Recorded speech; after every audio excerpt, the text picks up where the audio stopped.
What's up, everybody? Kip Ioane, founder, Teams of Men, back at you with the latest episode of our HuMANiTEAM Report, long-form digital newsletter. We've been really happy with the response to our newsletters. Obviously, we send them out monthly in the written form, but we also, about a month behind or so, we provide more versions of the content that we want coaches to engage with to empower their young men to the potential and the enlightenment of a reimagined manhood. So we've got 3 or 4 subjects for you today on the video. We'll be clicking in and out. We'll have some cutaways and some picture-in-a-picture modes. But we're really excited to give coaches lesson plans, ideas, conversation starters, topics to engage their young men in conversations that matter. And that's the existence and the reason for Teams of Men. We're excited to be back with you, the HuMANiTEAM Report from Teams of Men. All right, this first one, coaches, is from a viral video, something that went viral, and I know your players talked about it. I know they saw it. It was from Club Shay Shay, where former NFL Hall of Fame tight end Shannon Sharpe has guests on, and they talk, and they sip a little cognac and whiskey. But he had comedian Cat Williams on, and we're going to play the clip here. We're going to cut away to the clip from the show. But it was discussing Cat's role in Friday After Next.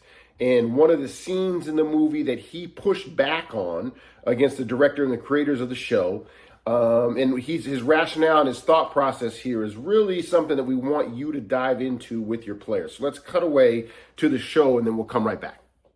Truth of the matter is, the Money Mike in the original script got raped in the bathroom, and that's what Ricky Smiley was okay with.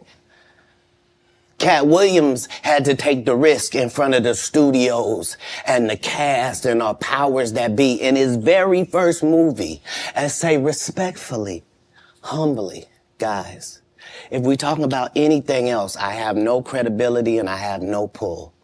But we're talking about comedy, right, where I have all the credibility and all the pull. The problem with Friday After Next is we're trying to make a classic comedy. And this comedy involves a rape. And rape is never funny, no matter who it happens to or what the circumstances are. If you would allow... And how powerful was that, Coach? Rape is never funny.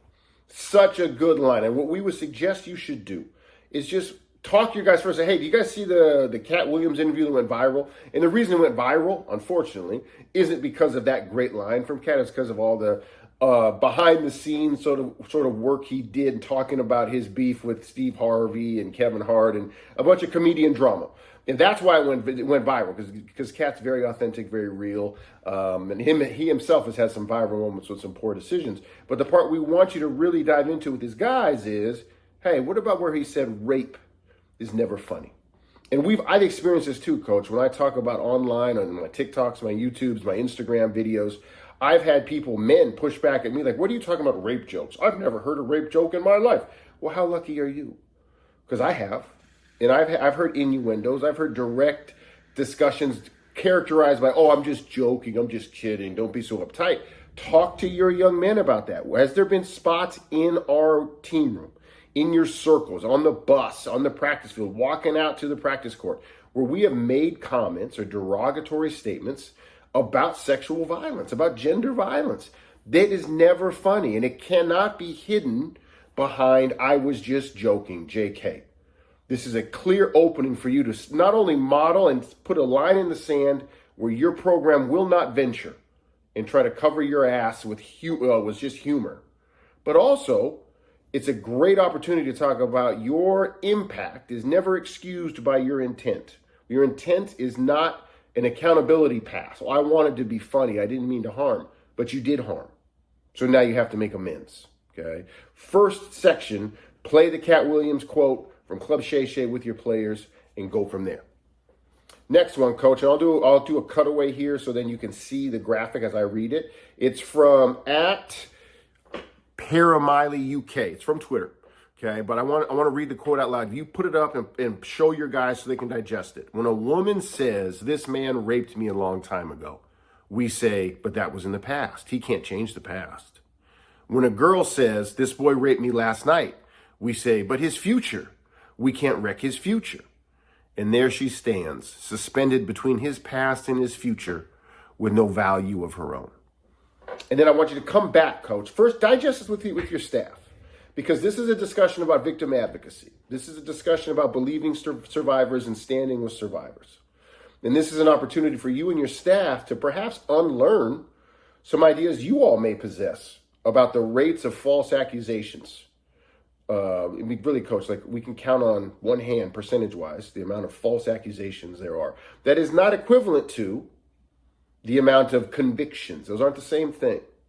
But you need to have discussions with your young men, and they'll start to pay attention to when there are allegations of sexual assault, gender violence made by a woman against men, how often she is erased or villainized in the discussion, or the concept called DARVO. But I want you to just put this quote up, coach. You can bring up Brock Turner's picture. Just Google Brock Turner, Stanford swimmer, and see the atrocities that he committed and how they tried to get in court his future to be protected over the damage and harm he had physically, emotionally, and mentally done to the woman he raped. And this is a very poignant, very direct, very heavy topic that you need to undertake, coach, because your young men are looking to you every single time this pops up. I wish we could wave a magic wand and not have athletes committing these acts. That's why we do Teams of Men. But in the meantime, when it does happen, you cannot have your team participating in DARVO and victim blaming. This is an easy quote to share, read, and digest. And it's an onboarding. And by the way, coach, if you feel like this is too heavy for me, Kip, I feel like I'm tiptoeing, I do this. We'll do this. Teams of Men, that's what we do. Bring us in. We will run this conversation for you. We have parent sheets that go out. We let parents know we're talking about gender violence, sexual assault, and then we dive into why we stand by and believe survivors. Next section for you, coach, and I'm going to cut away and let the video play, but this is from an account you can follow on Instagram called Tonight's Conversation, and the specific responder to the Q&A from the audience is Trip Fontaine. Fantastic follow. But I'm going to play this for you, and then we'll come back and digest how you can get great conversation and interaction with your guys from this clip. Deal with a man that is more sensitive than you. It gets strange for me in conversations like these when we talk about one party being more sensitive or more soft. And a lot of times that kind of boxes men in, and it's alarming, because if a man can't be sensitive and soft in his relationship, then where can he be? Like I don't know too many men that don't want to take their guard down with their old lady. Like I don't want to have to come home and protect myself from you. Like do you know what I gotta go through out in the world, and then to have to come home and guard and tiptoe with you because I can't be vulnerable? Like even when we use the word soft, bruh, a man being hard all the time will destroy him. Get you a man that gotta be hard all the time and see how he handle you. Brother, a man has to find softness in himself to properly handle those parts of you. There's so much in here, coach, that is on par with the Teams of Men framework and what we're trying to get you to help your young men unlearn and unpack about themselves. First of all, ask them, hey, did you guys think about this? Have you heard either your intimate partners or you heard women in your life talk about this? Like they don't want a sensitive man? Because a lot of that is learned patriarchy on the women's behalf as well. But what I would talk about is, what did you think about Tripp's response? Where did you land on that? Did you agree? Did you disagree? Were you unsure? But we're really discussing when he mentions, hey, I want to be able to come home and not be on guard anymore with you. Yeah, that's a whole decision. That's a whole conversation about in a partnership, what should it look like? But also, that also confirms that he feels like, with a lot of us experience, like I'm on guard all the time out there. So I'm wearing a mask out there because I don't think society lets men be vulnerable and be authentically themselves in society. So that in and of itself is a conversation. Why can't we be authentically us in this team room? Why are we on guard against each other? What are we doing to each other that we need to go have our intimate partners, our romantic partners, fuel us and rebuild us emotionally? Next point I would say, coach, is there's a great company out there, a t-shirt company, and I'll put it here, picture in picture, called She Is Not Your Rehab. And for you, your staff, and your players, talking about what responsibility do I think my wife, my girlfriend, my partner, any women in my life have to refuel me, to heal me? Because I don't think they have any. They can choose to. Like, my wife is amazing. She can choose to stand next to me. She can choose to help prop me up, but it's not her responsibility. I'm in charge of my own rehab. I'm in charge of my own healing. I have to get to that point. My family doesn't owe me a great dinner, a great space, a great dessert. Let me go out and get drunk with my boys. She doesn't owe me sex to make me feel better. That's not a thing. And too often we do put that on a romantic partner. So there's so much. It's a great conversation. It's a great series. And you can go in so many directions with your young men. Just start by playing Tripp's Response, because there's a lot of great stuff embedded in that. But there's also further questions. Awesome, awesome. Tonight's conversation, Trip Fontaine. Okay, this next one, coaches, I think I got to thank my teenage kids. 2 of my 3 are teenagers, and they brought me up to speed with the lingo that I needed to know. So I saw this, and I'll put it down here, picture in a picture. I saw this from Complex Music on Twitter. And artists that your guys know, you probably know too, they're big-time artists, Drake and 21 Savage. And they apparently are really good friends. And the quote here you can see, 21 Savage, when asked about his friendship with Drake by Rolling Stone magazine, I feel like describing male friendship is zesty as hell. And I read that, and I was like, what's he mean zesty? I mean, we're talking about the Irish Spring commercial? I don't know what we're talking about. So I went to my kids, and I said, yo, what's zesty mean? And both my son and my daughter, my son's a junior, my daughter's a freshman, like, yo, Dad, the zesty is what people use, like, that's describing it's too gay. And I said, whoa, first of all, we don't go to this homophobic place in our house. They said, Dad, we're just telling you how people use it. We don't use it. But then it got me to thinking, like, first of all, do you know, Coach? Have you heard zesty, the term in your locker room?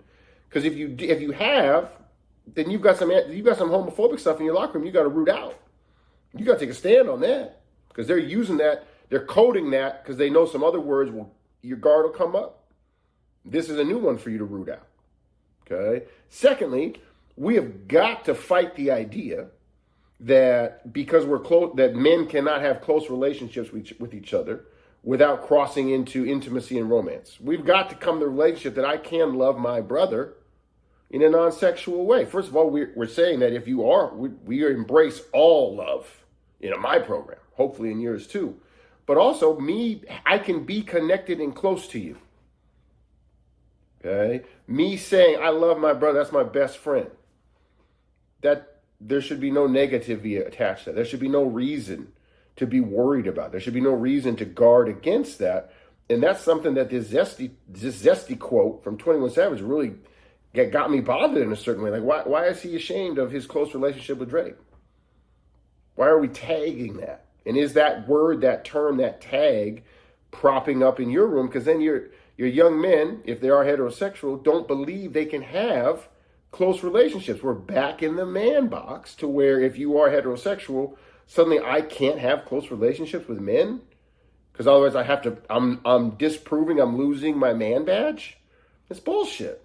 And that's something that you and your staff got to bring up. Ask your young men, use your ears. Are you hearing this homophobic term in your locker room? And are we using that because we don't have relationship skills, or we don't believe we can have true relationships with our friends, with our brothers, with our teammates? Something to consider. Lastly, Coach, we got a brand new shirt in our series. This is our 7th shirt, I believe, in our Mantra Tees series. And this is something that's been on my mind and really propped off after I read some headway notes from Ta-Nehisi Coates' writings. And it was the concept of self-interrogation. So our new shirt, you can see it here below, is self-reflection and self-interrogation is how you reach self-awareness. So self-reflection plus self-interrogation equals self-awareness. This is a concept I deep dive last night with a college football program. And the guys were really into decoding this. Like, Coach, what do you mean? I've heard reflection before. I've heard awareness before. What's this interrogation? And what I told them, what I explained to them was, I think reflection is the ability to accurately recall yourself. Like, what did I do? What did I say? Accurately. Honestly say, what did I did? What did I say? The interrogation part comes where you say, is that who I want to be? Was that up to my standard? Was that a values-aligned behavior? Was that a values-aligned moment for me? That's the interrogation. Interrogation asks tough questions of you. Reflection just asks you to accurately remember. And that's a start. But interrogation added to that is a critical lens towards yourself that drives you towards better. It's not a critical lens that constantly beats you down. It's a critical lens that asks you yourself to be more. You accurately recall your actions. You critically examine where you could have done more, been better, take a change in course. And now you have real self-awareness of who you are. So that's our shirt. I think that's huge. It's applicable on and off the field, on and off the court. And it's been really popular lately, especially last night with the college football program. So you drop in, you can QR code. I'll put it right here, the QR code to get to our swag store. All of our shirts have been awesome. It's been really cool to see those around, and different photos from practice of coaches wearing them to practice, different photos of coaches I'm wearing if they're high school coaches in the hallways, because they're all conversation starters. If kids see you wearing this, they're more likely to say, "What the hell does that mean, coach?" And now you have a connection opportunity.